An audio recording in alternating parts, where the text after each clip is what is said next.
Pastor Todd with the devotional for April 1st. When you're in the pit, you'll be tempted toward pride or falsehood to get out of the pit.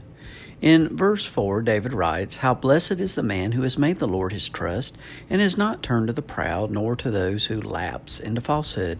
When you're in a pit, it's very easy, even if you profess trust in the Lord at all times, to grab onto any seeming way of escape, even if it means compromising your faith.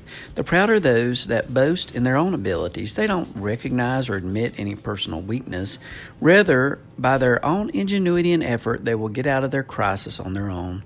Or if you're in a jam and it looks like a white lie will get you out, you can be tempted to use it. You justify it by thinking, well, it's just this once and I do need to get out of that pit. But you're trusting in a lie, not the Lord. King Asa was a classic example of a good man who fell into this trap. He was a good king who instituted many reforms in Judah. When a 1,000,000-man Ethiopian army invaded Judah, Asa called out to God and affirmed his trust in God alone to deliver them. But many years later, after a long reign that God had blessed, when the king of Israel came up against him, Asa sent tribute to the king of Syria and enlisted his help against the enemy.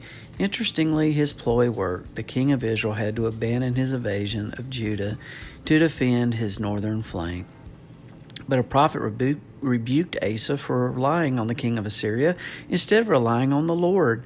Asa's final days were plagued with painful gout. 2 Chronicles 16:12 reports, "Yet even in his disease he did not seek the Lord, but the physicians."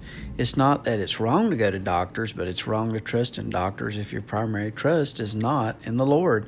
The lesson is, it always is wrong to trust in anything or anyone other than the Lord to get out of your pit, even if it works.